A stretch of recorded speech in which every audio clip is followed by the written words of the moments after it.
কলসি কেন্দ্রে 7 নম্বর বুথে ভোট দিলেন 36 শান্তির বাজারের বিধায়ক প্রমোদ রিয়াং।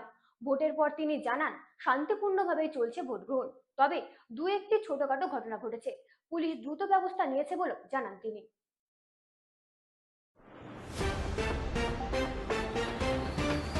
36 শান্তিবাজার বিধানসভা কেন্দ্রের বিধায়ক প্রমোদ রিয়াং এবং 26 বীরচন্দ্র কলসি কেন্দ্রের 7 নম্বর বুথে নিজের ভোটাধিকার প্রয়োগ করেন। ভোট দেওয়ার পর তিনি জানান যে নির্বাচন অত্যন্ত শান্তিপূর্ণভাবে সম্পন্ন করা গেছে। দু একটি বিচ্ছিন্ন ঘটনার খবর পাওয়া গেলেও পুলিশ দ্রুত পদক্ষেপ নিচ্ছে এবং দোষীদের বিরুদ্ধে কঠোর শাস্তির ব্যবস্থা নেওয়া হচ্ছে।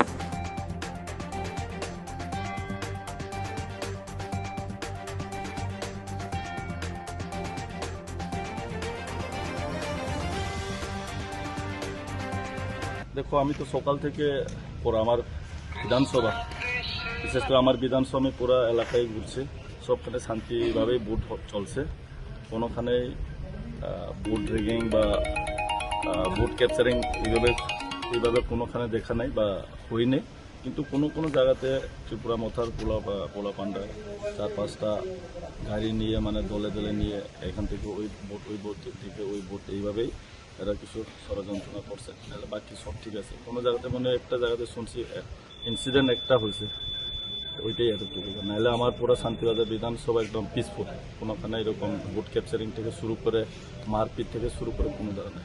ভোটারদের কেমন সাড়া দেখলেন সারাদিন? যেখানে দেখছি আমি, সবাই তো হাসি খুশি, সবাই ভোট দিল। এখন ভোট কাকে দিব ওইটাই প্রশ্ন, কিন্তু সবাই ভোট দেওয়ার সুযোগ পেয়েছে। আর সবাই ভোট মানে হাসি খুশি, একদিকে পরক আর একদিকে এটাও একটা ফেস্টিভ্যাল টাইপে সবাই গিয়ে ভোট দিয়েছে।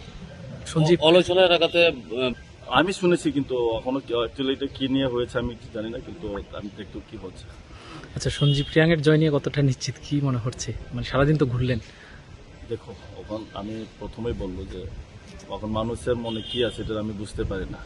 আমরা তো দেখি, কিন্তু যতটুকু আমরা দেখেছি আমার এখান থেকে যতটুকু 24টা পোলিং স্টেশন, আমরা মোটামুটি 14-15টা তো আমরা এ পজিশনে আছে। বাকি যেটা বি আছে 50-50 আছে, আর সি 2-3টা আছে, সি গ্রুপ। তো সব মিলে আমরা 2,500 ভোটে আমরা লিড করবো। আমি বেশিও বলতাম না। ব্যুরো রিপোর্ট, রাত দিন নিউজ নেটওয়ার্ক।